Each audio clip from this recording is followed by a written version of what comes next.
Come, all ye gallants far and near, attend our tale, and you will hear voices rising up from ages gone. Hear the story that we bring, raise your voices high and sing of Robin Hood and his maid Marian. Welcome in our noble guests, and join us here in sporting jests to see the odds true love can overcome. Outlaws from a roving band joined in marriage hand in hand, brave Robin Hood and his maid Marian. Here you'll see our flashing blades, heroic kings fresh from crusades, archery and swordplay that will stun. Shocking acts of daring do, told within our tale brand new, of Robin Hood and his maid Marian. You've heard the tales how Robin robbed the rich so dear the sheriff sobbed, made Prince John regret the ills he'd done. But here's a tale you haven't heard, so gather round and mark our words of Robin Hood and his maid Marian. You've heard Robin's courageous feats, of how he chastised knaves and cheats, of clever tricks he played and duels won. He robbed the rich, he fed the poor. Here's a tale to tell you more of Robin Hood and his maid Marian. So now our song is nearly through, let's join our hero's roguish crew in Sherwood Forest neath the waning sun. Come all ye in as we regale your ears with our own brand new tale of Robin Hood and his maid Marian. Of Robin Hood and his maid Marian. Of Robin Hood and his maid Marian.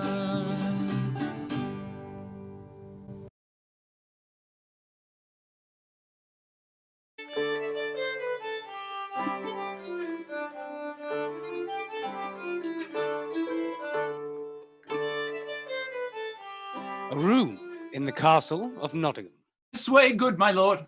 Please excuse our unreadiness. We didn't expect you for at least 2 days yet. My business required haste. You see, Sheriff, how love makes even the powerful impetuous. Why, yes, your highness. I had forgotten the Earl was an impetuous young man in love. The Earl gives a very unimpetuous look to the sheriff. But unfortunately, Lady Marian has not arrived herself yet. My dear sheriff, the princess comes fresh from the French court, where men have leisure hours to lavish on love, so she paints my haste with a burgundy hue. But here in England we have an absent king, and Prince John and his friends, of whom I count myself as one of the closest. As does the world, my lord. You had best not interrupt. The Earl does not often speak at any length, but when he does, he takes such pleasure in it that he becomes quite peevish about interruptions. Thank you, madam. As I say, Prince John and his friends must work continually to maintain peace amongst the bickering nobility. The prince's business, not my own, is the cause of my haste. Nonetheless, dear Sheriff, let us settle the curiosity of the blushing bridegroom. One hears that the Lady Marian is no small beauty.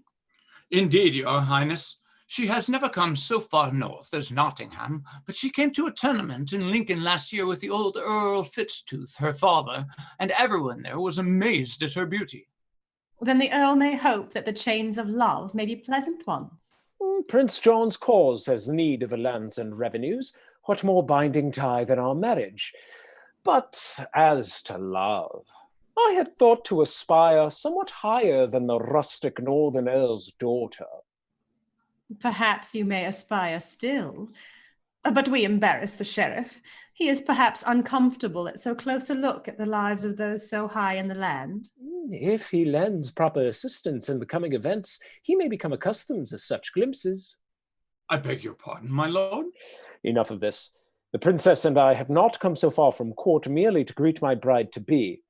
Prince John has great need of assistance, and the prince is very lavish toward those that prove his friends.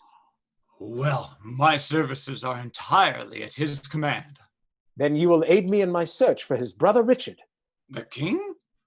I believe the prince has but one brother of that name. But, my lord, as much as I long to serve Prince John and the king, it would be almost impossible to leave Nottingham.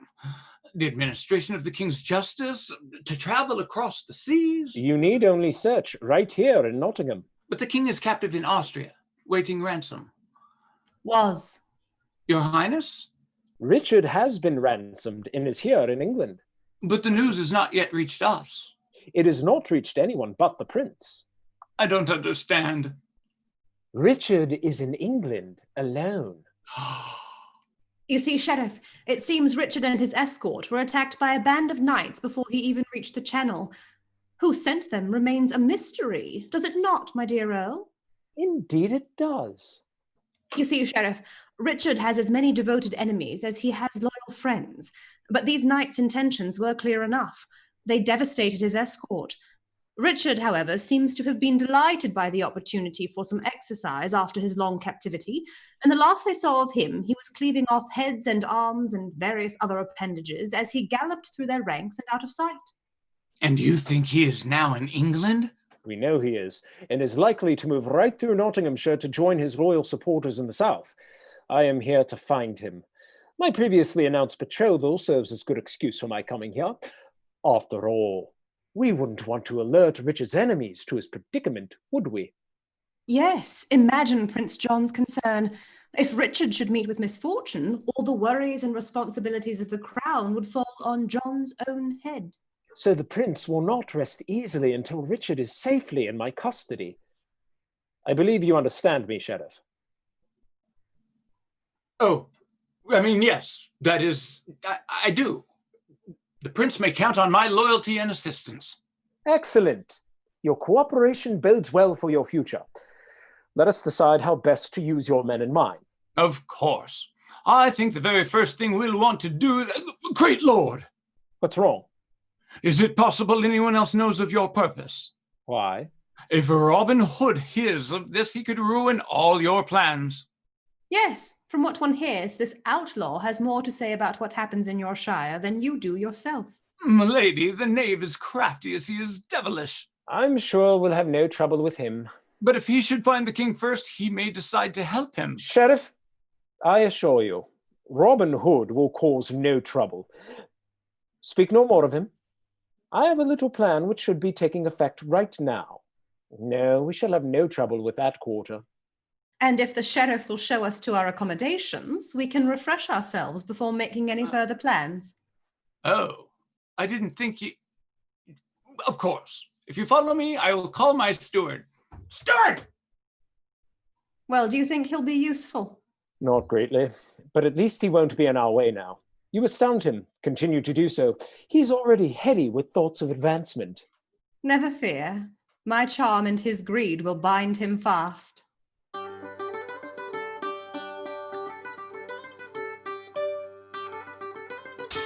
3-on-1. This way! Sounds of a fight echo in the greenwood. Will Scarlet rushes into a clearing, along with Randall, who has a cut-off noose about his neck. They engage 6 of the sheriff's men who are pursuing them. Enter Geoffrey, who takes their side, and the 3 men rout the sheriff's men. Ooh, you see those gutless jackasses run? I never thought to see the sheriff's men take to heel like that. Oh, that noose around your neck, I should think that you thought never to see anything more at all. Randall removes the noose. Mary, that's true enough. 6 of the sheriff's men, and nothing to be seen of them but buttocks and elbows as they ran out of sight. Truly, it was a fine sight. But we forget ourselves. Sir, I dare say our adventure would have ended less happily if not for your unlooked-for assistance. Aye, that's the truth. Randall claps Will on the shoulder. Oh, your first shot was one to behold. Cut the hangman's rope like a woodsman's axe. Even the sheriff's men back down when facing a good English longbow. Oh, when your second shot cut me free, and then you drew back your longbow to cover our escape. And the look on your own face when it snapped in your hands. 'Tis a lucky thing I had both my sword and quarterstaff with me today. Together, we stood them at bay right well. Aye, that's the word for today. Give me a good English quarterstaff, and I'll take on the best blade in the kingdom. But, sir, give me leave once again to thank you. But for your intervention, we would still be there, fighting for our lives. From the way that you fought, I doubt not you would have stood them at bay for the rest of the day. Oh, I would like to think so, but I'll admit I was greatly relieved to see some aid come in on our side. 6 on 2 are cowards' odds. I think your blade would turn much worse odds than that. Never have I seen one handled better. I have some experience in battle. Well, what with your skills and your sense of fair play, you be a man for my master.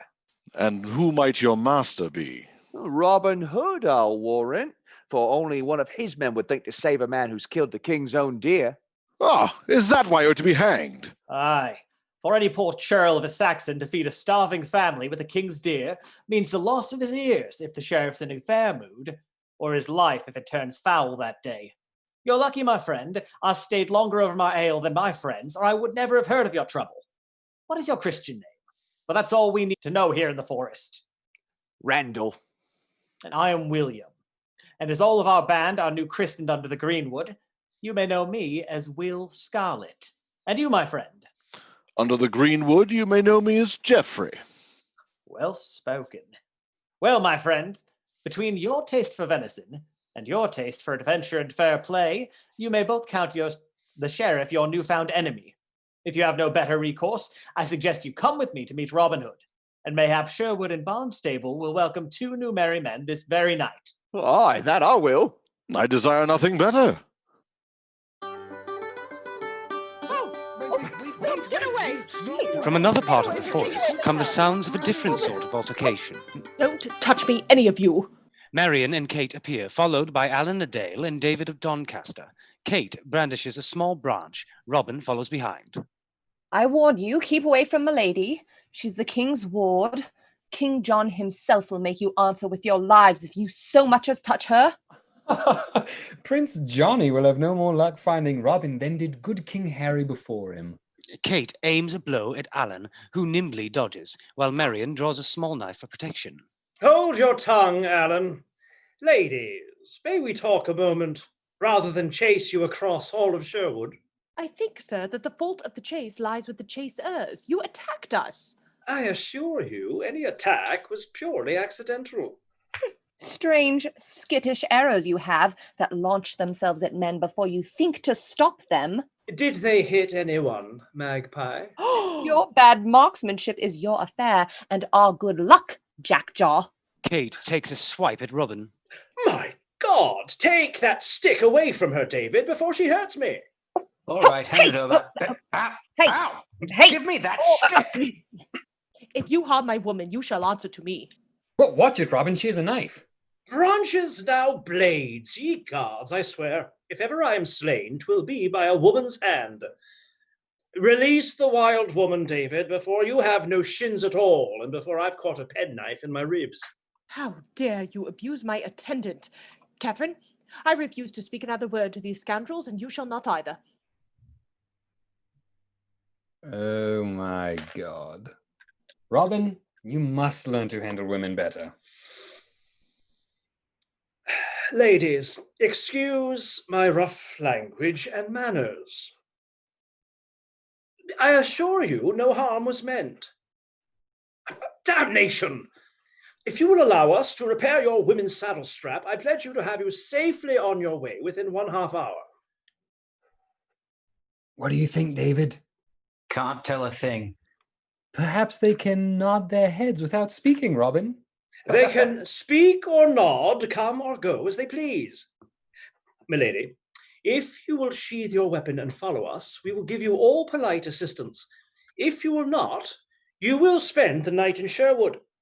Since there be others in the greenwood who truly are scoundrels, not to mention creatures that go bump in the night, I suggest you cast your lot with us. Robin walks away. After a surprised glance at the women, Alan and David follow. After a brief pause, Marion and Kate grit their teeth and follow.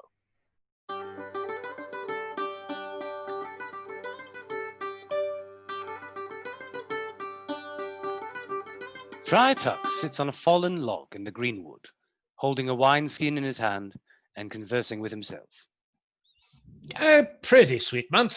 Drink me one more draught of this fine Malmsey wine. Nay, dear friend, such practice sits not well with my priestly vows. I've drunk too much already.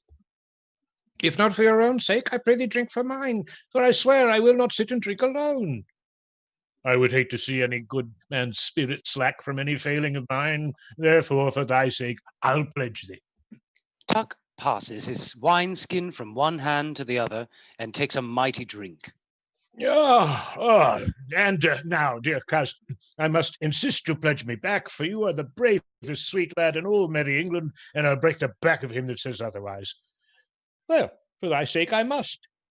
Tuck changes hands again and drinks. And back again, my friend. Once more he switches the drink, he drains the skin, contemplates it sadly, then takes a close look at his imaginary other half. Now that I take a good close look at you, I warrant in all my life I've never seen a more handsome man than you. Nor have I neither, unless it be you. But such brave drinking deserves a song.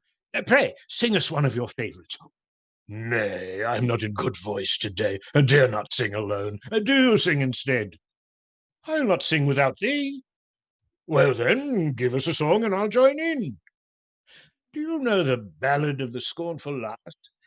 Not well, but if you'll start, I trust it shall come back to me. Do you sing the high part, and I'll sing the low. As I sat alone by the campfire, thinking on days long gone past, I spied her and felt the desire for a kiss on the lips of the fine scornful lass. Oh, she's handsome, she's winsome, she's comely, she's cultured, she's rotten with class. But you take a great chance when ye offer to dance with the pride of old London, the fine scornful lass. Says I, would you care for a dance, maid? Says she, well, I'm tempted, I'll pass. So I swept her and spun her and dipped her, and I waltzed round the room with my fine scornful lass. Oh, she's handsome, she's winsome, she's comely, she's cultured, she's rotten with class. But you take a great chance when you offer to dance with the pride of old London, the fine scornful lass. Well, I'm sounding pretty good. Says I, would you give us a kiss, love? Says she, with a fellow so crass. I'd rather be kissed by a sodding blowfish, was the scathing rebuke of my fine scornful lass. Oh, she's handsome, she's winsome, she's comely, she's cultured, she's rotten with class. But you take a great chance when you offer to dance with the pride of old London, the fine scornful lass. He doesn't know we're here. Then when I awoke in the morning with a headache and empty wine glass, 'twas a note to me pinned, said, let's do this again, and thanks for your gold, signed the fine scornful lass. Clueless. Oh, she's handsome, she's winsome, she's comely, she's cultured, she's rotten with class. But you take a great chance when you offer to dance with the pride of old London, the fine scornful lass. With the pride of old London, the fine scornful lass. How long have you all been there? Time to put on your best priestly behavior, Master Tuck. We have a lady of quality as our guest. And her most beautiful lady in waiting. Don't you come near me. And I warn you all not to touch my lady. The Earl of Arundel himself awaits her arrival in Nottingham, and he'll have your heads if you harm a hair on hers. Hush. Or mine. Hush, Catherine. And why would a lady of quality associate with such ragged outlaws as yourselves? Unless, Robin, you've sunk even lower into your lawless roguery and now rob defenseless women. Nay, Tark, this was merely a misguided offer to help. And the ladies could hardly have been called defenseless. God forbid you three have turned away from Mother Church again in spite of all my holy teachings. Come, Father, let us confess our adventure to you, so you may intercede for us. Oh, yes, Father, let us, or I'll burst. Proceed, my sons. Robin and David and I were walking on the road from the Blue Boar in search of adventure when we heard some horsemen approaching. Robin sent me behind a tree on one side of the road and Alan up into a big red oak on the other. But what of Will Scarlet? I thought he was with you. He was. We left him with his ale at the Blue Boar, making eyes at the innkeeper's daughter over his mug. And don't interrupt our confession. We hid in the trees, and Robin laid aside his bow and sword and sat beside the road, wrapped in his cloaks, looking like a simple dullard of a woodsman. Not too hard for him, I warrant. Just then, the party comes round the bend. At least 20 serving men, all armed, all mounted. The steward is at the front, arguing with one of his men about the way to Nottingham. The man insists they've taken the wrong road. The steward swears he's right. The man wails that they mustn't go any further into the woods, that they might be full of outlaws. By St. Dunstan, they were headed the wrong way indeed. The road to the Blue Boar heads directly away from Nottingham. Which is exactly what I told them. Well, the haughty steward, a great tall man with a wart on his nose, liked not advice from a humble woodsman. Especially when it contradicted him. So, arrogant and abusive, he looks down at Robin and says, I need no help from an ignorant forester who, for all I know, might be a common outlaw. Oh, that could not have sat well. Hardly. Robin's eyes flashed, and he says, Oh, you would do better to hold your tongue. One day you might have the misfortune to address such words to Robin Hood himself, not knowing that his band of 70 archers were concealed in the trees, each with a cloth-yard shaft aimed at your head. Then David, I must write him a ballad for his inspiration, lets fly an arrow from behind his tree that cleanly plucks the cap right off the steward's head. Most brave shot. 2 of the knaves turned tail right there and ran. A shot from Alan in his tree cut right through one of the steward's reins. Another shaft from David lands at his horse's feet, and the jumpy animal panicked. The creature took his head and bolted back down the road, with the fool of a steward pulling frantically on his one rein, while his curses made the poor beast run even faster. And what of the rest of them? Seeing the steward routed, they didn't even leave us time to notch another shaft before they turned and ran, as they thought, for their very lives. They neglected, cowards that they are, to notice that they had left their mistress and her beautiful companion behind, completely unprotected. The last we saw of them was the steward looking back, cursing the men for cowards, and ordering them back to their lady. And screeching at his horse in such a fashion that he'll be lucky to get the nag to stop before it reaches Nottingham Gate. You are all a bunch of ill-mannered varlets to gloat over Milady's misfortune this way. Be quiet, Catherine. There is no point in condescending to argue with these ruffians. I crave your pardon, my lady. And yours too, good Kate. But we ruffians meant to do no more than offer our assistance. If your thick-skulled steward had been willing to take good direction, freely given, you would have been safely in Nottingham by now. As it is, we shall make amends as best we can. Well, Reverend Father, you have heard their confession. What penance do you assign these 2 troublemakers? It seems my pious example has not overcome the rash, impetuous nature of youth. Still, we must make allowances, as you point out, Robin, that the original motivations were good. And part of the blame must go to the steward for his sin of arrogance.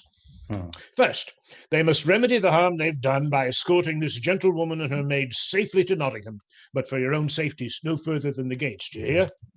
Second, they must abstain from making love to more than one pretty girl a day for the next month. What? Month? And finally, Alan Adale must sing us a sad love song each eventide this week. Well said, Friar. And now, dear lady, if you will grant us a moment to ready the horses, we shall help you on your way. Though some count us gallant, it is clear that the company of outlaws is not to your taste. Forgive me. I have seen too little of the world. I should have anticipated rude behavior from lawless men and been more patient. Dear Lady Catherine, for my part, I humbly crave pardon for any inconvenience I have caused you. David sneaks a kiss on Kate's hand, which she snatches away and uses it to deliver a resounding slap across David's cheek. At least she's not indifferent, lad. Yes, I'm afraid she's no more fond of us than her mistress is. And there's your one pretty girl for today, David. If the whole month goes as badly, your penance will seem a long one. Tuck, would you be so kind as to look after the ladies while we ready the horses? You might want them to join you in a cup of your fine wine. Oh, saints forbid, Robin, no wine for me. Remember my vows. You know I dwell by the clear, clean well of St. Dunstan, where the good saint baptized 500 heathen Picts and Britons in a single day, and a little dried grain in that water is all a holy man needs to stay alive. But I'll see if I can't find something for the ladies' sake. Oh, yes, for the ladies, of course.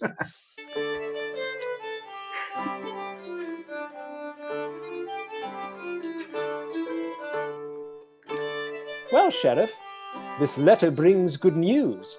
You need no longer worry about Robin Hood interfering with our plans. My lord? Read this.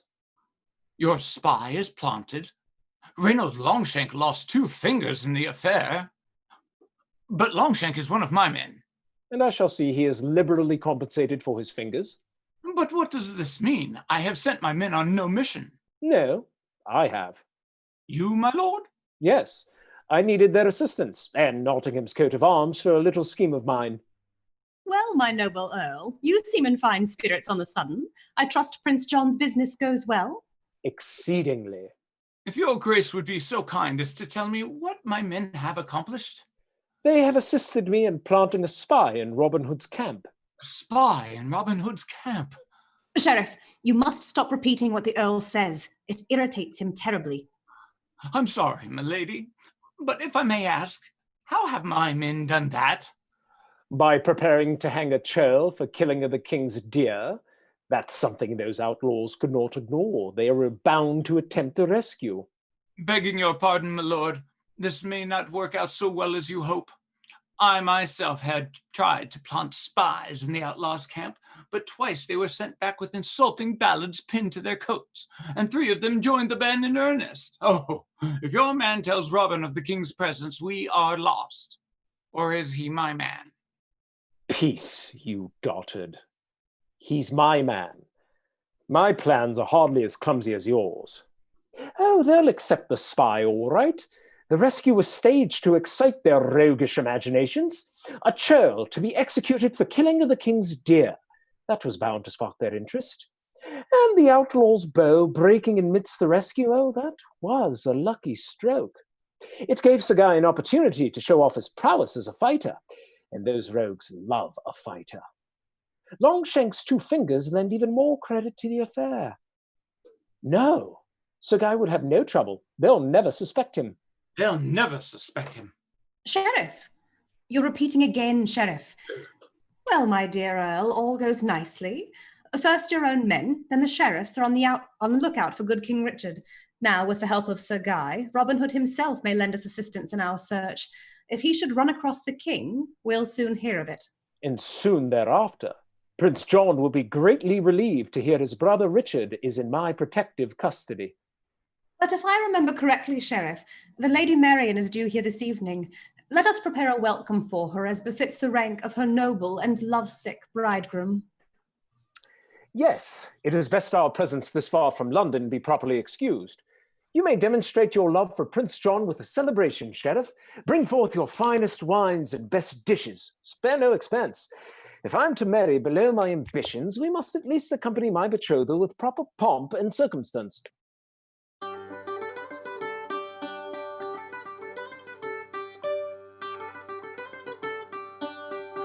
I'm afraid our welcome is sparse. Little John and the rest of the men have gone to Barnstable to prepare our winter camp. We have little to entertain you with. I pray you, my lady, don't think too harshly of Robin and his men. They meant no harm. Then why do they stop perfectly innocent travelers on the road and threaten them with bow and arrow? Breathing the air of the greenwood makes men grow bold. One must make allowances. Besides, our Robin is a terrible cynic. He won't believe that all the travelers through the wood are innocent, and he insists on stopping them all so he can find out. He stops travelers to rob them of their goods and nothing else. Heaven save us, sweet maid, I feel you're right. You see, if Robin finds a man has more wealth than he deems is good for him, like as not he'll ease the sinner of part of his burden, sort of a tithe for charity. And charity begins with him. Just so, milady. But it doesn't end there, for much of the wealth goes back to the poor peasants it was wrung from at the start. Rich bishops and fat franklins receive his special attentions. But I am sure of this, he never robbed a company with a woman in it. Whether he robbed us or not, it was unforgivable to shoot at my poor steward like that. They tried to kill poor Ralph. That I could forgive him for. Catherine? Well, good riddance to him. Ralph would be no great loss. I assure you, if Alan or David had wished to kill your steward, he would be a dead man. Only Robin and Little John, and perhaps Will Scarlet, can be relied on to draw a truer bow than young David of Doncaster. Which one is David? The one who loves you, I think. Loves me? Unless you put more force behind that blow than I imagine. What else could cause him to mope over it like a kicked puppy? You're mocking me. If you doubt my diagnosis, go look for yourself. Oh, those eyes of yours flash fire, and I'm afraid they've kindled a flame in poor David's heart. Milady, if you will grant me a moment's conference, you'll soon be on your way. The Lady Marian does not used to give audience to outlaws. I know. If you do not hold your tongue, I shall give David permission to sit and moon at you for the rest of the day. Purely business matters, milady, I assure you. If it will put us on our way again. I promise you it will. Very well, then. I believe Catherine said you travel to Nottingham to meet the Earl of Arundel. Yes. I'm afraid it's no good reason that draws the Earl this far from Prince John in London. You are too complimentary to me. No, I didn't mean you. No, if anything can light up the Earl's jaded eyes, I dare say you are the maid to do it. Besides, none of his other mistresses ever tempted him so far north. That speaks highly of your charms. You are rude, sir. His mistress, such presumption. A very pretty stamp and a lovely blush, milady. But you'll need much more than that to save your reputation in his company. I will not endure these imputations. The Earl and I are to be married. In Nottingham? No, we meet here to travel to London together. Well, the journey to London can take a week. Be careful the Earl doesn't make the ceremony superfluous before you get there. Oh, to still such lewd tongues as yours, Princess Marguerite will be with us to chaperone. The princess? Well, by the saints, she's said to be one of his mistresses. Oh. But how did you come to be engaged to the Earl that you know none of these things? My father died last fall. Since my only brother was killed in the crusade, there was no male heir, and I became the king's ward. So in the king's absence, Prince John has presented you and your lands to the Earl. Yes. The sacrificial virgin. Oh, sorry. My, did Kate learn that trick with her eyes from you? But Nottingham, it makes no sense for a rendezvous. Something else is afoot here. The princess and the Earl, so far from London. I'm afraid it bodes ill for King Richard's interests. Ha! An outlaw like you talks of King Richard's interests. We may live off the king's deer, but Richard can count us, at least, his loyal subjects. Do you suggest the Earl is not? A good King Richard could rest safely with us. I cannot speak so confidently of his fate if the Lionheart should ever find himself at the mercy of the Earl and Prince John. He is a noble earl, and you a common outlaw. Which shows how far honor goes in a name. He is to be my husband. Then God grant him a taste for argument, for I'm sure you'll give him plenty of it. You, sir, are nothing but a rude outlaw. And you, madam, are the most bald-headed, beautiful woman I have ever seen. Catherine, leave that hedge priest and come here. Yes, milady. Hedge priest? Aye, Tuck, the lady can be as waspish as her woman. Catherine, we had best look to our honour. We are among the lowest ruffians. Catherine, tell my lady she had better look to her honour when she's married, for then it will take some looking to. Catherine, tell the scoundrel I'll not lower myself to listen to him further. You dirty, lowly, cowardly scoundrel. My lady will not condescend to listen to you further. Tell your lady that contents me perfectly. For what the good Lord gave her in looks, he obviously made up for in lack of manners. Oh, you! Caught you listening. Hedge priest? Faith, I'll not be called a hedge priest, I. Nor I, a ruffian and a common outlaw. The horses are ready, Robin. Good! The sooner these ladies can be on their way, the better. Come, Catherine, the sooner we can be clear of this bandit and his hedge priest, the better. Hedge priest? Is it bandit now?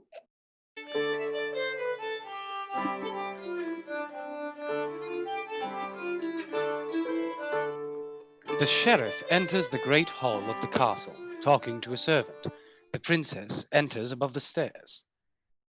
Yes, yes. Roast 3 of our pigs, and tell cook to stuff a score of pigeons as well. Ah, Sheriff, I've just stumbled upon a generous stock of this exceptional wine in your cellar. From Bordeaux, is it not? However did you come by it? Oh, that was confiscated from the estate of a lord disloyal to Prince John. I was planning on sending it to him for his own private cellar as soon as possible. Well, we'll save you the trouble.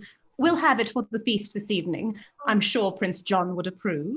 Yes, of course, Your Highness. Are the preparations going well? It has been short notice, you know. Of course. How thoughtless of us. I'll have the Earl's men assist you in searching out your stores for proper delicacies for the feast. No need to thank me. It's the least we can do. Thank you, Your Highness. Oh, what a time we shall have this evening. A most extravagant one. Oh, and Sheriff, I've heard you mention pigs for this evening. Well, I heard talk of a most robust wild boar in the neighboring forest. Wouldn't that be a treat? Oh, quite a treat. Alert your huntsman. Oh, and while he's out, let's have some pheasants to stuff. Save your pigeons. We don't want to eat you out of house and home. I'll alert the huntsman. Wonderful.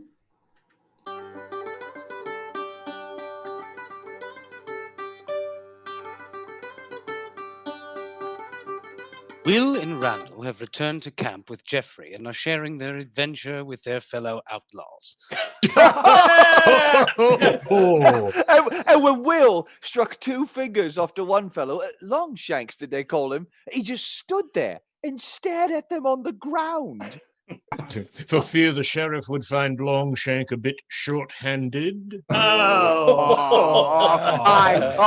From his look of all, they might have been religious relics. I mean, God's blood, I swear, if he had his own ears presented to him on a platter, still, he would have stared.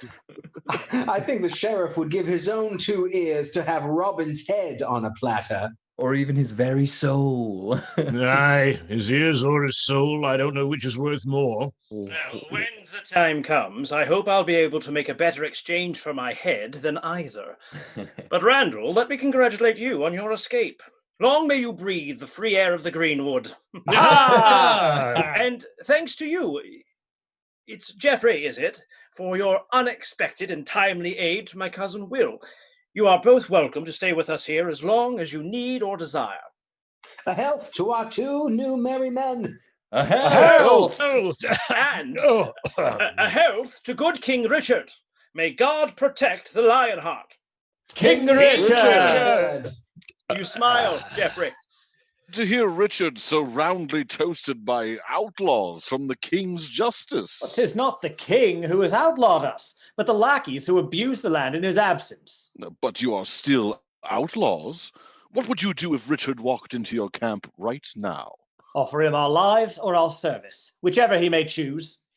I dare say he'd choose your service. But why are you so interested in Richard? Oh, I fought with him in the Holy Land. As a matter of fact, my own future success depends very much on what happens to him when he returns. Godspeed his return. Tuck sees the toast as a suitable excuse to get back to the drinking, but David catches his arm before the cup reaches his lips. Tuck, wait! Yes, set aside the wine. Why? We have some water for you instead. Water? I'll not touch the stuff. But it's from your own clear, clean well of St. Dunstan. We stopped on our way back from Nottingham. Yes, you spoke so longingly of it to the two ladies today, we made a special journey. Alan and I were saddened to think such a holy man as you should be forced to break his vows and profane his body with wine. Here's a bag of dried grain, too, Holy Father. How touching to have such dutiful children in your flock, Tuck. Well? The devil! I'll not touch a drop of it. But did you not say the blessed St. Dunstan baptized hundreds of heathen Picts and Britons in the well? Aye, 500 in a single day. Many's the soul he blessed with that sacred well's water. But I never did hear word that he ever drank a drop of it. So pass me the wine, you rogues. Well, you nearly scared the life out of the friar with that one, lads. But let's cheer old Father Christmas up with a song, Alan. Ah, shall it be a merry one, Father? Aye. Oh, make it fast before I'm eaten alive by these bugs. No, wait. I've brought these two men to join our band, but I think they need fair warning. Let's give them a song about the nastier side of our woodland life. So be it.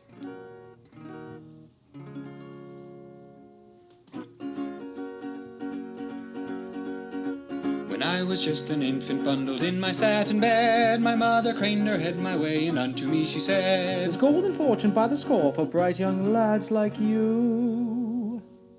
But stay out of those rotten woods, whatever else you do. The forest life's for me, living bold and fancy free. You can keep your goat and your fancy clothes. The forest life's for me.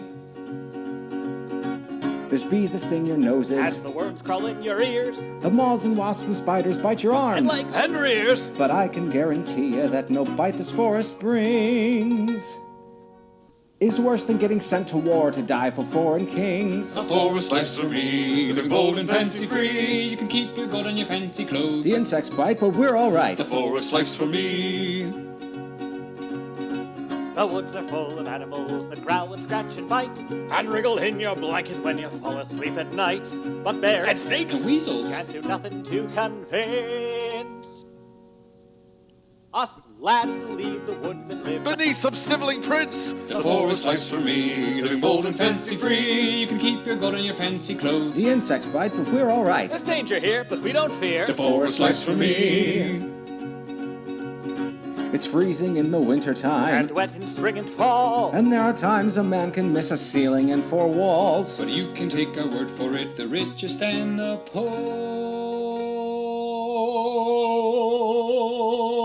poorest alike won't trade small comforts for our life. In Sherwood Forest. The forest life's for me, living bold and fancy free. You can keep your goat and your fancy clothes. The insects bite, but we're all right. There's danger here, but we don't fear. The forest life's for me, the forest life's for me, the forest life's for.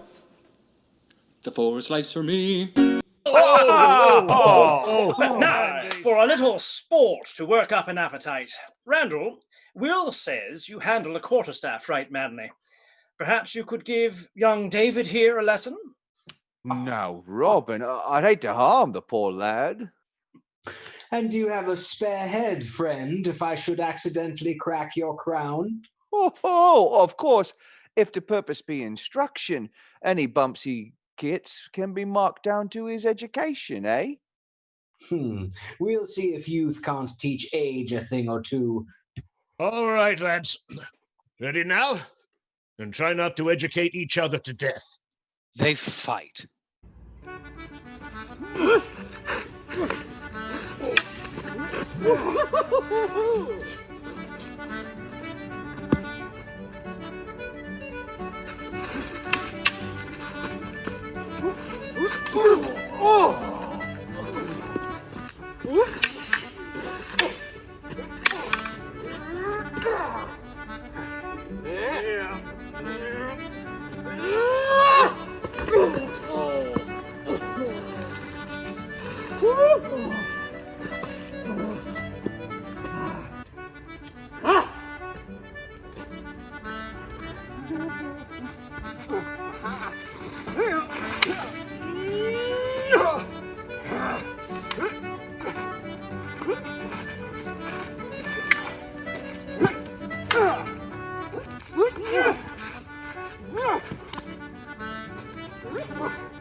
say a little learning's a dangerous thing. No, that's enough now.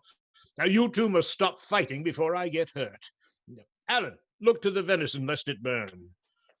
You fight well, lad. I'd give you another shot, but I fear you might rap me soundly. Oh, those blows you half-landed will make my ribs ache for a week. You might have accepted them more gracefully. If I had expected you to return them half so vigorously, I might have been a little less of a spendthrift. The venison is done to a turn. Let's save any further sports till I've taken care of my hunger. I'm about to waste away myself. Dried grain indeed. Quickly, quickly! Randall, Geoffrey, make haste. If Tuck has worked up an appetite, he's like to finish the entire haunch before we get there. Come along. Out of the way.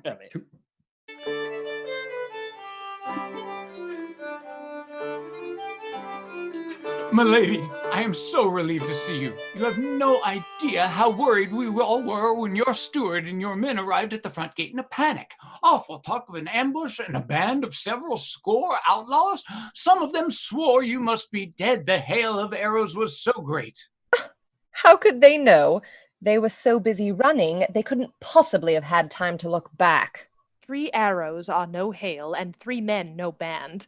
The outlaws certainly were rude enough, but we were in no danger. Why, Catherine even gave the most loutish of them a box of the ears when he presumed to make love to her. The most loutish? Not 1/3 as loutish as the leader. Why, that one presumed to flirt with Milady. Robin Hood? Himself. He certainly did not flirt with me, Catherine. Excuse me, milady. I must inform the Earl of your presence. He did.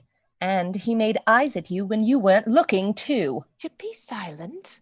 The Earl and Princess enter as the Sheriff leaves on the opposite side. Ah, there you are. Welcome to Nottingham, Lady Marian. We are pleased to see you well. May I have the privilege of introducing you to your future bridegroom, the Earl of Arundel? Your Majesty is most kind. Rumors of your great beauty preceded you, but their praise seems poor now that we behold the original. No woman's beauty could hope to shine so brightly in your eye with the princess nearby. She would make any aspirant for a man's heart humble. A tiny smile passes between the princess and Earl, which they think is invisible, but Marian notices. You are too humble, Marian. If I do have the Earl's heart, I shall simply have to give it up to you. But I hope your adventure has not tired you too much. We had planned a feast to celebrate your arrival. Oh, no, the adventure was quite exhilarating. No, don't disappoint the town by cancelling the celebration. Why, that was the first thing we heard talk of at the gate. Oh, there you are, my lord. The Lady Marian is a... Oh, you're all here all together. Well, and I was right. It was Robin Hood that stopped her. If he'll interfere with your worship's own fiancée, what might he do if he hears the king is nearby? He would... Sheriff? The men obviously have business to discuss, Marian. I refuse to stay and be bored. Let me accompany you to your chambers to see if you require anything to make ready for the evening's entertainment. You blathering fool. I'll thank you to not blurt out my affairs at every opportunity. But the Lady Marian is to be your wife. That does not mean I want you to know all my business. My God, a man tell his wife everything? One would think you never have been married. Oh, no, Your Grace. I don't tell my wife everything. She just seems to find out.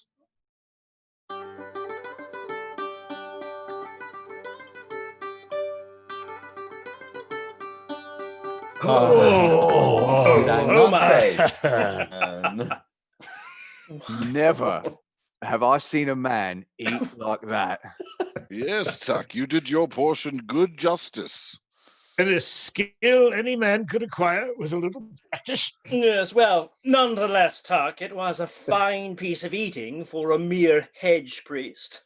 I'll none of that, Robin, not from a common outlaw, and a ruffian, and a rude one, too. Oh, you matched me there, Tuck. Her tongue stuck us both, and sharply, too. Aye. That reminds me, Alan. Time for your penance for today's mischief. You owe me a sad love song. Let's have it for dessert. It's yours.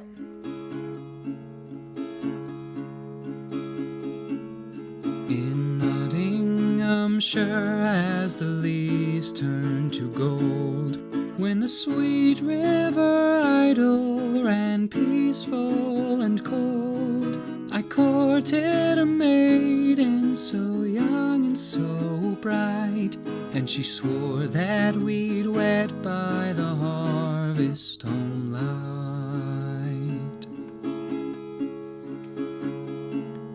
I built her a bower of cedar and birch by the sweet river Idle to serve as a church, and I waited alone as the dusk fell to night for the maiden I'd wed by the harvest home light. But the joy of my heart my fair Nottingham maid, with a handsome young captain her promise betrayed, and the birches and cedars were witness that night as I wed the river Idle by the harvest home light. Will you join me over here? Yes, Robin.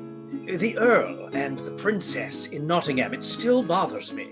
I can send David and Alan to watch the gates of Nottingham if you like. They've keen enough eyes. Well, I doubt there's anything to be seen outside the gates. No, I'll go myself and into Nottingham. And I'll go with you.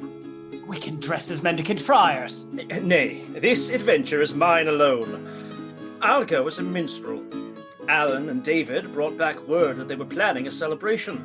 Well, tonight they shall be entertained by Robin Hood himself. A fine adventure, but too dangerous. The Lady Marian will be there, and she knows you by sight now. A minstrel's hood will hide my head. Besides, despite her terrible temper, I'm not certain she would betray me if she recognized me. If everyone thought as much of your charms as you do, no maiden's heart in all England would be safe. Or is it that you are taken with her? That's it! You want to see her again. That is ridiculous. Yes, I think so too. Hold your tongue and fetch my disguise, and don't tell the others where I'm going. Or why?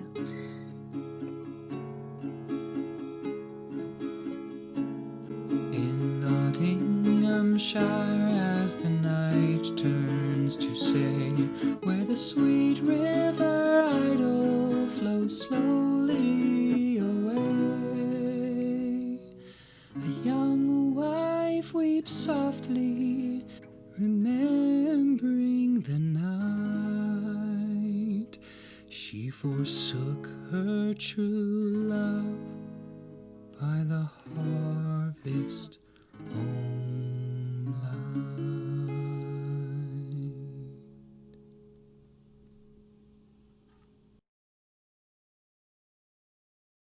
This old-time radio program was originally aired live, long before the advent of high fidelity.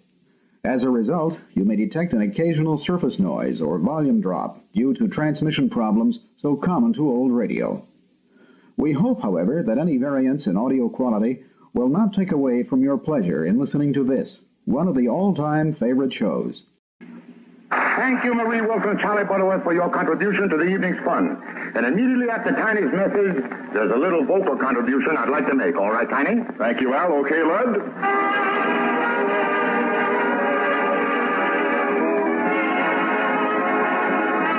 That sentimental little ballad is called Hands Across the Table. Whether it conjures up a picture of two romantic people holding hands, or a picture of Junior reaching across the table for a second piece of cake, I want you to remember this one fact. Those hands, no matter whose they are, can spread the germs of many common diseases. That's why I want you to realize how important it is to keep hands clean, to wash them regularly and always before meals with Lifebuoy, which not only removes dirt, but helps to remove germs. Teach the children this habit. Form it yourself. Always use Lifebuoy for hands and face as well as the bath.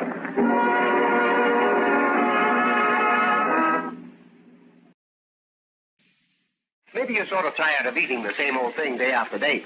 Maybe you'd like to try something different. Something delicious. Something with a marvelous flavor that just knocks the spots off any other cereal you've ever tried.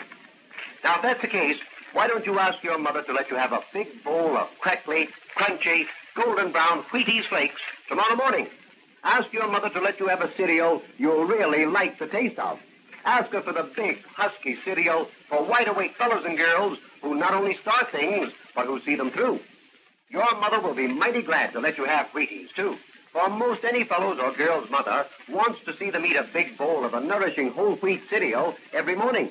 And your mother probably knows, too, that authorities now recognize that Wheaties supply the very same amount of heat-producing units you need to help keep your body warm these cold winter days as a cooked cereal does. So you can be sure she'll be glad to let you have all the Wheaties you want to eat this winter, if you ask her for them. Remind your mother that lots of grocers are featuring Wheaties and bananas now. Ask her to get some of each next time she goes to the store. Try that delicious breakfast combination tomorrow morning. You'll say it's swell. Yo-ho, yo-ho, brushless or lather, boys, whichever you've the notion. 50 cents for shaving cream, $1 for the lotion. Old Spice means quality, said the captain to the bosun. So look for the package with the ship that sails the ocean. Yo-ho, yo-ho, yo-ho. What's happening to you these days? Having lots of fun? Believe me, I know some folks that are in for some fun. Those early bird friends of Annie's, who've already sent for their new 1940 model Orphan Annie shake-up mugs. You know, all of Annie's friends who drink sweet chocolate-flavored Ovaltine can get these swell new shake-up mugs free. And boy, are they beauties. Wait till you see them. They're made of genuine beetleware in brand new colors. A beautiful deep green and a bright, flashing scarlet. And every mug has a big colored picture of Orphan Annie and her dog Sandy right on the front. And don't forget, this shaker-upper is a 2-in-1 gift. When you put the top on, it makes a keen shaker for mixing your ice-cold, chocolate-flavored Ovaltine shake-ups. And then, when you take the bright red top off, presto, the shaker turns into a swell, thick drinking mug, holding a creamy, bubbly shake-up all ready for you to drink. Man alive, what fun you'll have with that new shaker-upper. Playing the shake-up game with your friends and having shake-up parties, making a picnic out of every meal this summer. Think of having a delicious ice-cold shake-up drink anytime you want it, made with fresh cold milk and sweet chocolate-flavored Ovaltine. What a treat on a warm summer day. And, of course, Mother will be glad to have you fix all the shake-ups you want, because she knows how much extra pep and energy food there is in every single Ovaltine shake-up. Loads of extra vitamins and minerals and other things everybody needs to be healthy and husky the way we all want to be. So, here's the thing. Annie wants all her friends to have one of these swell new 1940 model shake-up mugs, and you want to get...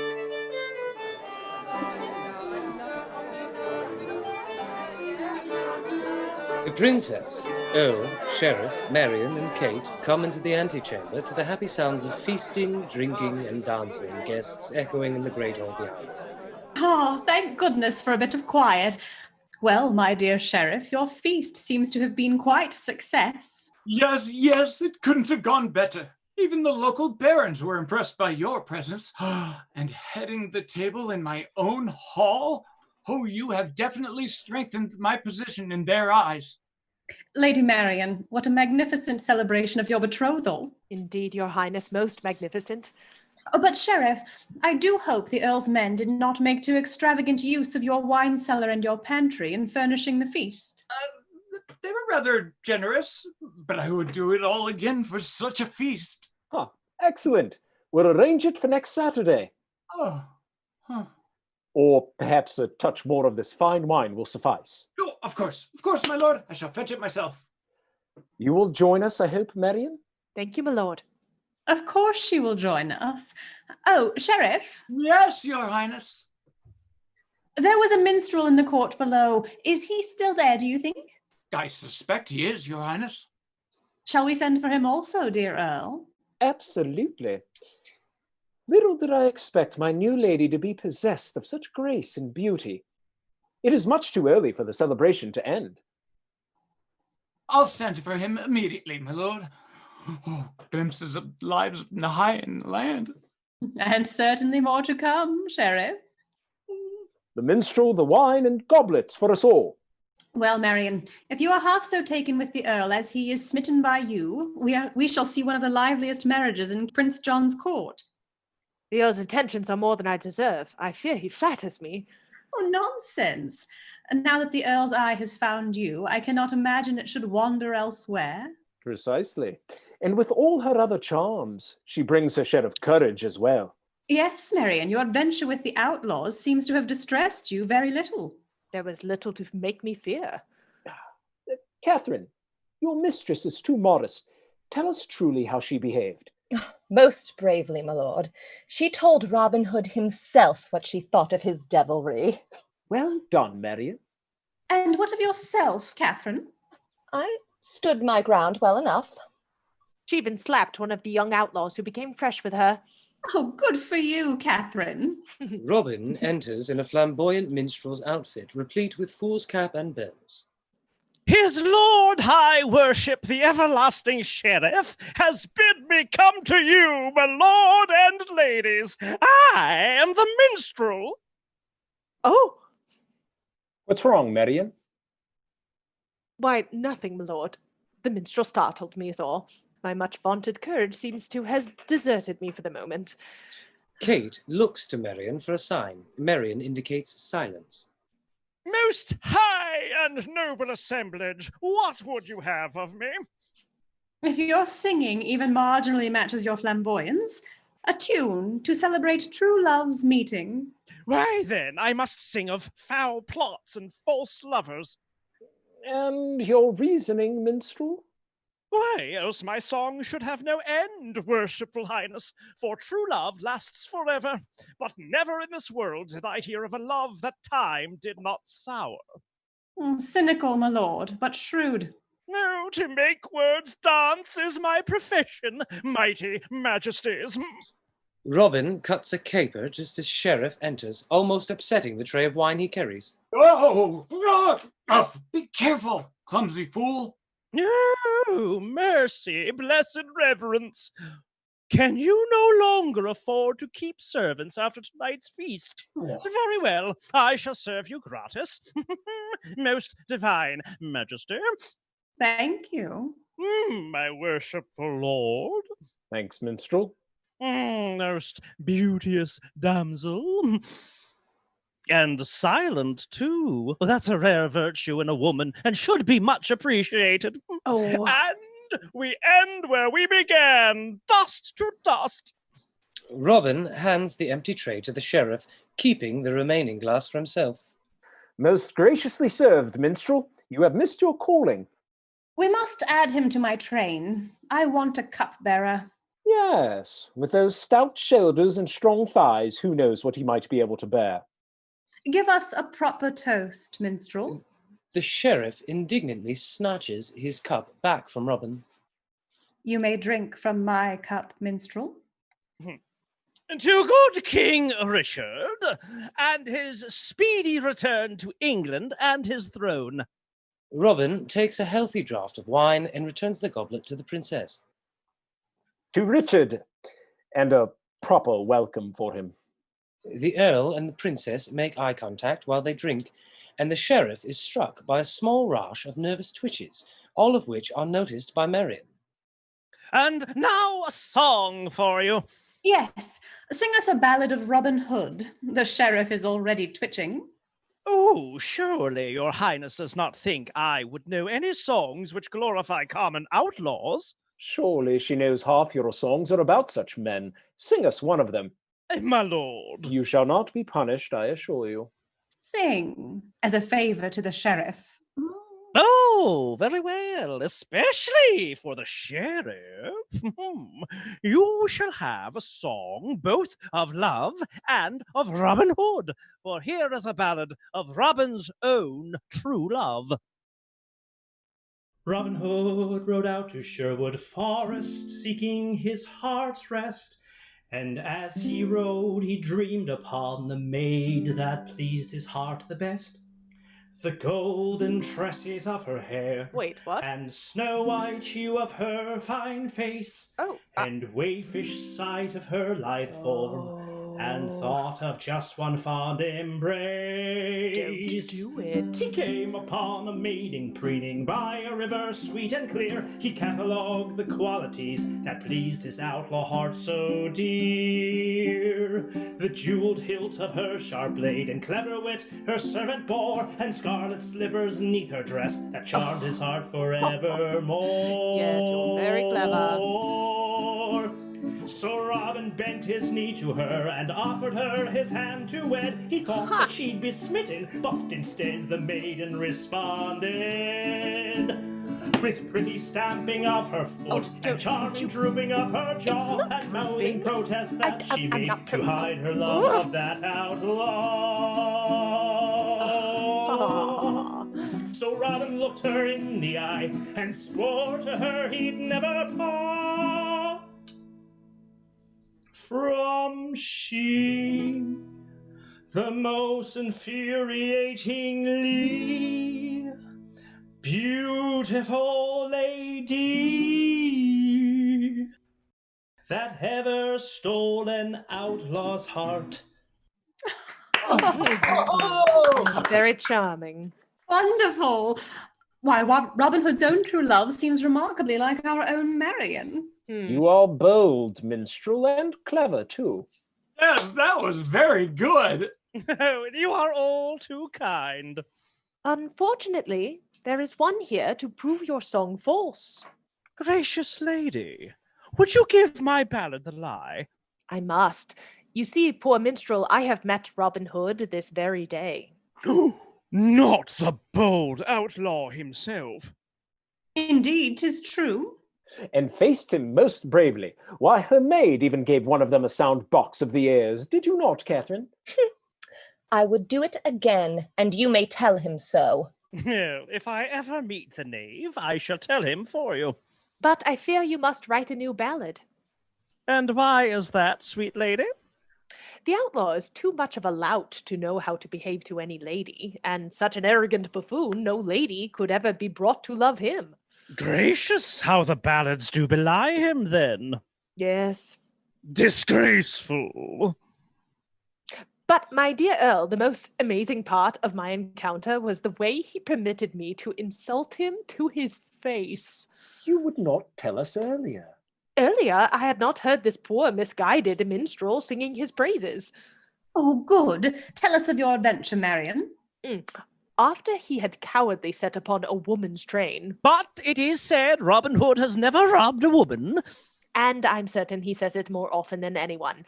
After running off our men by ambush, you see, my lord, a fair fight on open ground was out of the question, he took us to his camp, minstrel. Do tell. And there in his own camp endured every insult I could think of without having the sense or spirit to reply. Why, your highness, I called him a ruffian and an outlaw. Oh. My lord, I said to his face that he was common and rude. Why, minstrel, even my maid called him a scoundrel. A dirty, lowly, cowardly scoundrel, milady. Oh, yes, that's right. A dirty, lowly, cowardly scoundrel, minstrel. And he said nothing to all this? Nothing of consequence.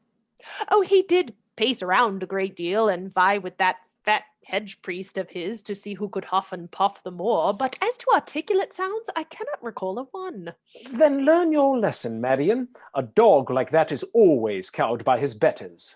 I'm certain that must have been it. I am sure, my dear lord, that you could never have looked so foolish. Although it is true our dear Earl has been known to huff and puff on occasion. The Earl shoots a glance to the Princess. Robin catches Marion's eye with a knowing smirk and a nod at the Earl and Princess's exchange. Why, minstrel, do you know that if I were to see this Robin Hood again, I believe I could say anything to his face and he could not find the proper words to reply? Do you think so, milady? Why, what would you say to him? Do tell us. Oh, yes, please. I would love to hear it. Let this minstrel stand for Robin Hood, then. Ah, I do pronounce him Robin Hood. Wonderful. Robin Hood. Oh, I wish I could catch him so easily. Peace. And so I say to Robin Hood here, you are a fool. But perhaps he already knows that.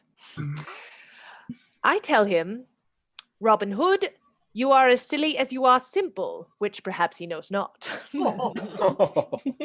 I say to him, you are a complete buffoon, which everyone can see. I tell him, you are an arrogant, your vanity is ridiculous, you have the manners of a peasant, the bearing of a bumpkin, the style of a plow horse, and the breath of a goat.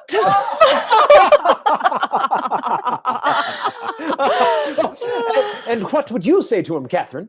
Oh, I would say, your beard is shabby, your body stringy, you move like a sick squirrel, and your lowly muck grubber, and your eyes cross when you get angry. Yes, Catherine. Well said. Marion, you are such fun when you are gay. Happiness brings out my good points, Your Highness. Bring us some more of your wine, Sheriff. At once, my lord. Well, minstrel, what do you think of your bold, dashing outlaw now? In faith, your worship, somewhat less than I did before I sang the song. How would you like to join my service, minstrel? I suspect there is much you could do. Is the work honest, my lord? Not always, no. Then I could consider it. But is the work hard? Often. I'm afraid that rubs wrong. Be the work honest or hard, and you've put me off my feed, my lord. Too bad. Well, there's for your services. Most generous, my lord. And more for your good looks. Most kind, Majesty. I take my humble leave. A moment, minstrel. I have teased him terribly. Let me give him something too. Here's for your wounds. That coin is meaningless. But you have kept my secret, and that is priceless. For that, I must thank you. Oh, I think I made you pay a proper price. Indeed, you have. But pause a moment. Surely their feelings toward King Richard and toward each other are clear enough. Don't bridle. I must leave. If you find the king's interests or yourself in danger, you may get a message to me by way of an old scrub woman at Nottingham Gate. Simply ask her how her bonny Johnny fares, and she will bring me any news. And now, farewell, beautiful vixen. Well, was the minstrel reconciled to you, Marion? Surprisingly well, Your Highness. I should have liked to have him in my service. I collect men who can make things happen. For all his foolery, he is one. Why? Why, Sheriff, you're back. But you have forgot the wine. How Indeed, madam. naughty of you. I have rushed back with the letter for the Earl. Sir Guy, surely. Let me have it. The fake rescue worked. The outlaws have accepted him. Our spy is planted, Sheriff. He confirms the outlaws will probably support the king if the occasion arises. Only a small part of the band remains in Nottingham, and by God, Robin Hood himself has come to Nottingham. In disguise, surely. He suspects so. The outlaw left camp quietly. Sheriff, take all measures to capture him. Sir Guy will better control the vagabonds without their leader. Perhaps we should stop that minstrel. I think he knows the outlaw. My lord? No, I don't doubt he knows the man, but I'm afraid we couldn't trust him to point out Robin Hood to us if the outlaw stood right before us. No, that honor shall go to Marion. Perhaps she shall beard him face to face once more after all. Of course, my lord. Please excuse us, dear Marion. We have important business at hand. My lord.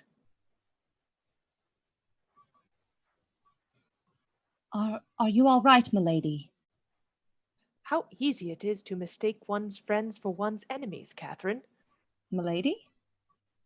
Catherine, I have an errand for you to run early tomorrow morning.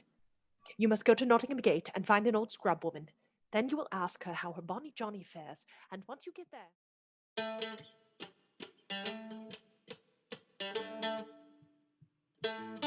Catherine? Catherine! It is David, not Robin, who rushes in from one of the castle's corridors, pursued by 3 of the sheriff's men. There he is! Stop! Stop! Drop your sword, lad. I think not. The 3 men charge at David, who holds his own for a while. The weight of the numbers begin to bear down on him.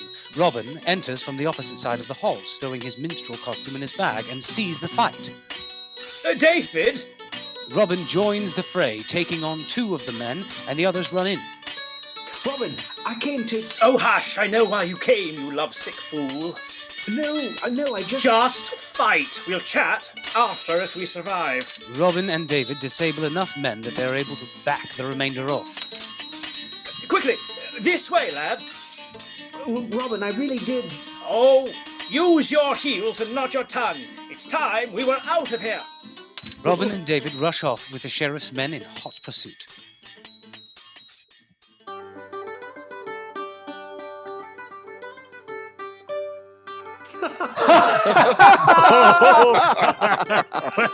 Well, Robin, I see you're as good as ever, working your winning ways on the ladies. Well, I'll take no japes from a mere hedge priest, Tuck. It seems the lady put your tights in a twist, Robin. Not only the lady, but the maid too. Oh, so Catherine was there, Robin. Aye, lad. Oh, and she spoke of you.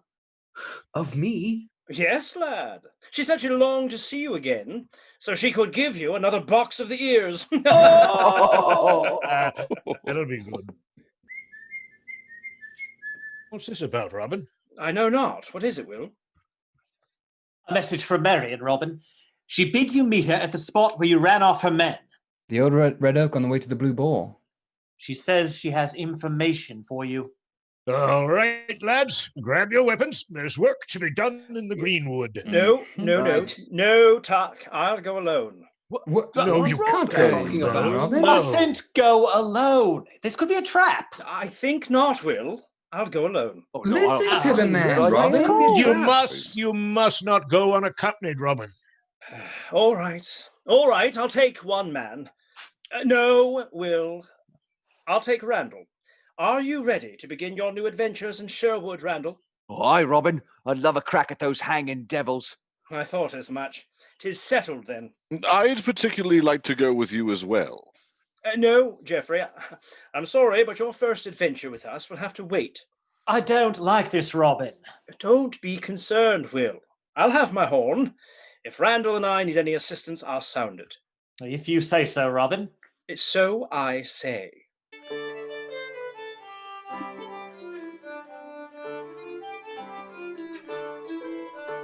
At the castle, the Earl is reading a letter while the sheriff and the princess attend him. When came the letter in, my lord? Hush, Sheriff. The Earl is even now reading it for the first time. Is it from the spy? Hush! Seems the Lady Marion knows Robin Hood by more than sight, for she has arranged to meet our outlaw friend secretly. Let me see. By the old red oak on the way to the Blue Boar. Know you where this is, Sheriff? Aye, my lord. Everyone knows it locally. What else does our man say? That he will arrange to be nearby. Conceal yourself in the vicinity of the red oak if you wish to see 2 strange and rare birds to be stuffed for the prince's collection. Rest quietly until the proper moment. We must not start the game before they are completely within our snare. You may decide yourself whether to capture them now or later. Well, it seems our dear Marion has a few surprises in her.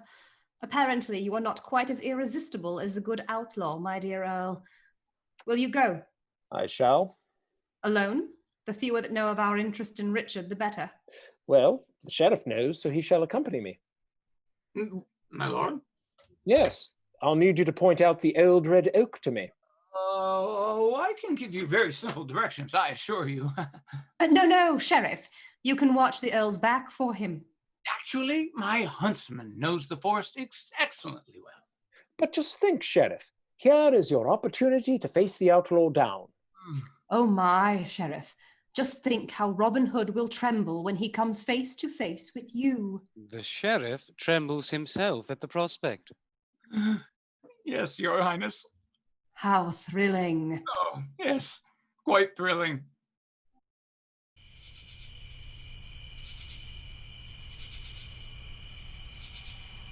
Marion and Kate wait impatiently under the old red oak. Are you sure you found the scrub woman? Yes, and I asked about her bonny Johnny. I felt like a complete idiot. Please be quiet, Catherine. Is he going to come?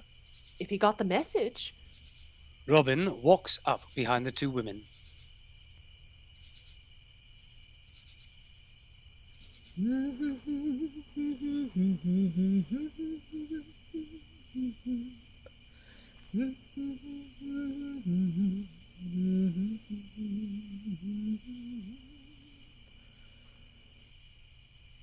The blasted cheek of his sharp tongue, and thieving ways that I abhor, and how he drives me halfway mad. And yet there might be something more. Good day, beautiful ladies. Oh! Oh! Is it not bad enough to keep my lady waiting? Must you also sneak up on us? Did I frighten you, poor Kate? How could anyone be frightened by you after last night? Enough, enough. Mercy, I beg. I checked the road for followers after you passed, and for that kept you waiting. You do not trust me.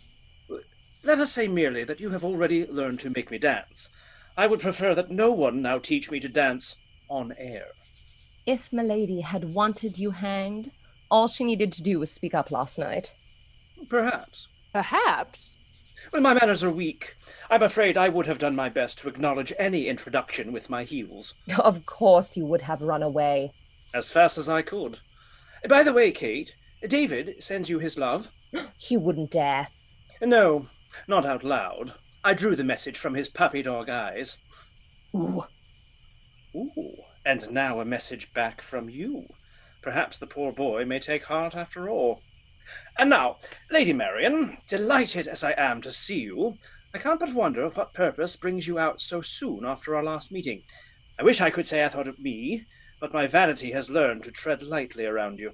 So I assume there is important news. There is a spy of the Earl's in your camp. A spy? Yes. But how did you learn this since last night?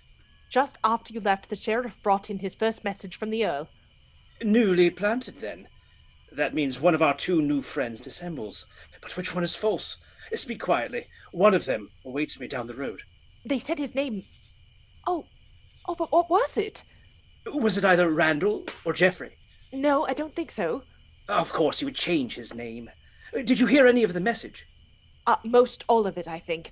He said the fake rescue had worked, and that he had been accepted by the outlaws. He knew you had come to Nottingham. Geoffrey helped in the escape. What else was there, Catherine? He said only a small part of your band remained here. Oh, no help there. And he said you would support the king if you knew he was near. Support the king? Could Richard be ready to return to England? Saints be praised. Oh, I remember the name. Sir Guy. Yes, I'm sure that's it. A knight. Well, that fits Geoffrey. And it was Geoffrey who particularly asked about King Richard and pressed to accompany me here. Well, it seems Randall had a rescue in store even if Will Scarlet had not stumbled onto the hanging ceremony. Ha! Will almost stole Geoffrey's pre-staged thunder by performing the rescue himself.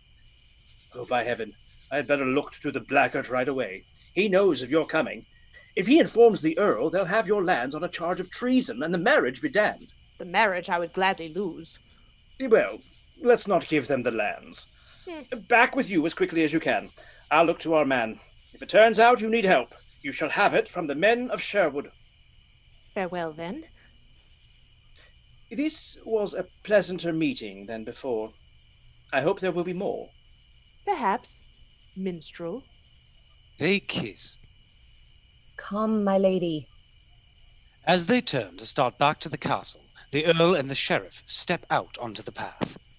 Please, don't leave yet, Marion. Oh! I should like to accompany you back to Nottingham. They followed us. Not followed, preceded. So, Sir Guy has already sent a second letter. Just so, minstrel. I must say, Your performance last night seems even more amusing now that I know the circumstances. Your sense of humor does you credit. I make it out to be your move. Let us give the sheriff a turn. Robin Hood, I hereby arrest you in the king's name. I'm afraid I must insist, minstrel.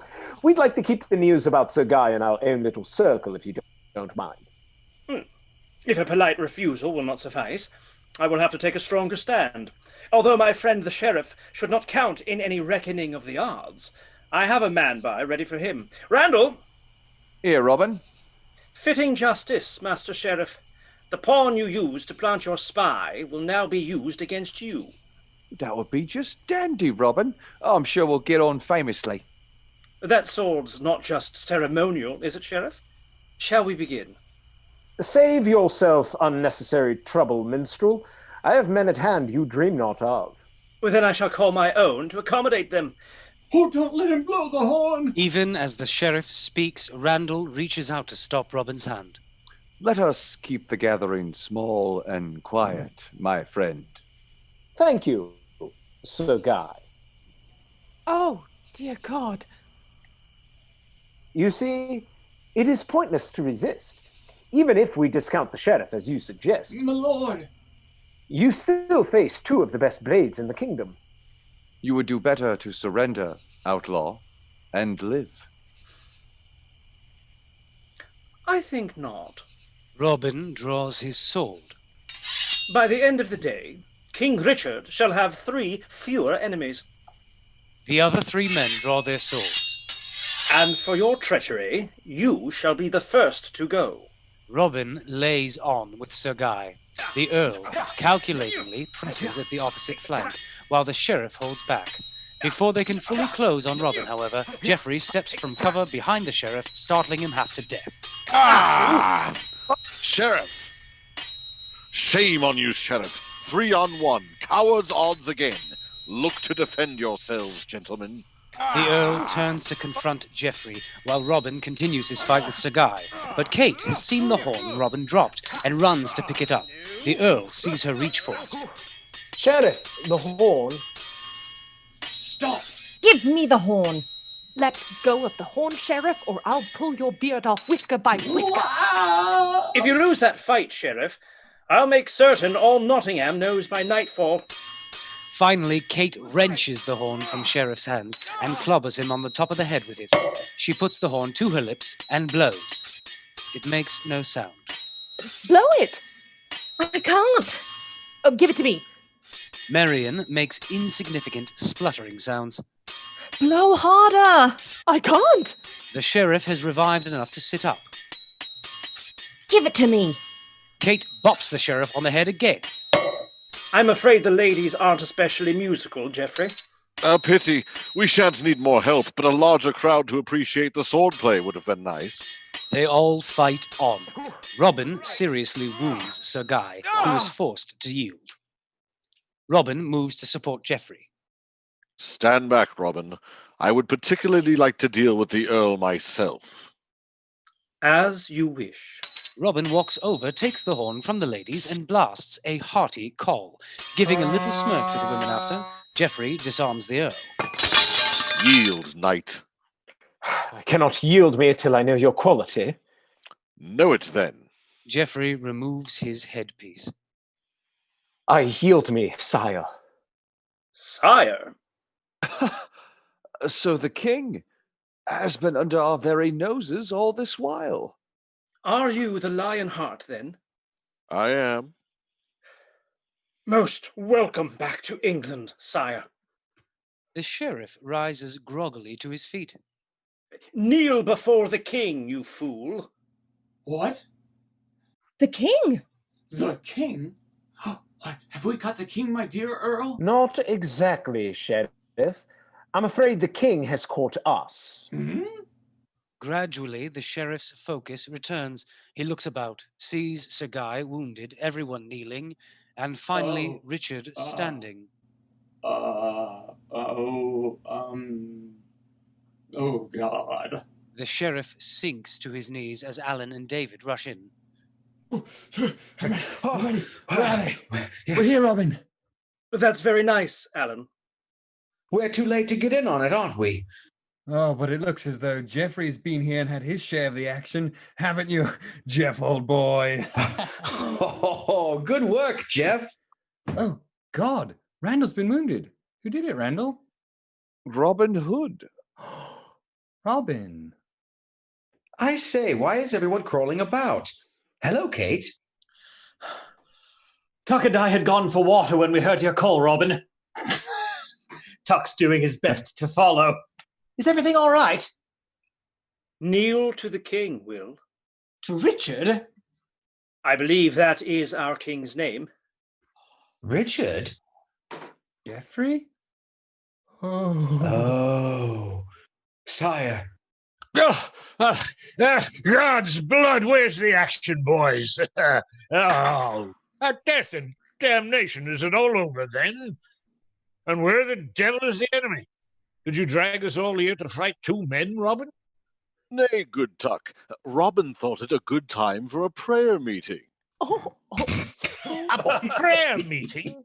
You blew your horn for a prayer meeting? Yes, Tuck. Are you not the shepherd of your flock? I am well nigh run to death. I am sliced to ribbons by brambles and briars.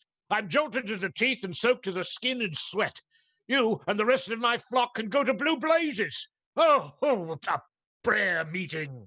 Yes, good father, for King Richard's safe return. Well, King Richard can go to the devil with a lot of you before I'll run like that again. Blow the horn for a prayer meeting. I'll pray for King Richard, all right.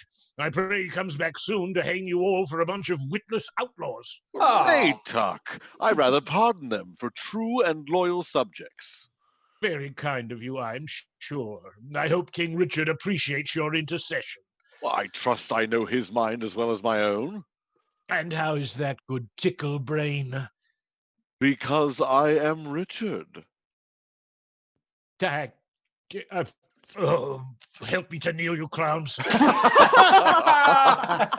I'll your neck for this trick, Robin. It was the king's trick, Tuck. Yeah. Oh, for God's sake, Will, why did you not tell me? Because I could not get a word in edgewise over your bellows, you great moon calf. Rise, Robin, and all your men, also Marion and Catherine. I wish all the men in England were as loyal as the outlaws of Sherwood. Sir Guy, your performance as Randall was quite splendid. You fooled us all. I thank you, Your Highness. A natural gift of the tongue, sharpened by the necessities of a younger son making his way. Should you ever have need of it, or of my blade, they are yours. My service with the Earl seems ended. He is loyal, my liege, to those he serves. We shall see. Robin and Marion, I would like some time with you. I have a few thoughts for you. And as for you, my dear Earl, I shall ask you to accompany me on a visit to my dear brother Johnny. The Prince and I have much to discuss. Long live King Richard! And long live the Greenwood! Greenwood! Here you've seen our plotting spoiled by the king and Robin foiled. Heroes praised and villains vile undone. Now if the lady doth approve, here I give my ward to you. Brave Robin Hood, take your maid Marion. Now you've heard our honest tale and seen how passion can prevail, or scoundrels who would see its course undone. So if you feel your passion wane, hearken back to this refrain of Robin Hood and his maid Marion. Here you've seen we honest men, living simply and content, trusting all in faith and owing none. Sporting, singing, unrefined, free with laughter and with wine, like Robin Hood and his maid Marion. Noble friends of gentle heart, spread the news as you depart of true love and adventures here begun. Raise your voices high with mine, sing aloud a blessing fine to Robin Hood and his maid Marion. To Robin Hood and his maid Marion. to Robin.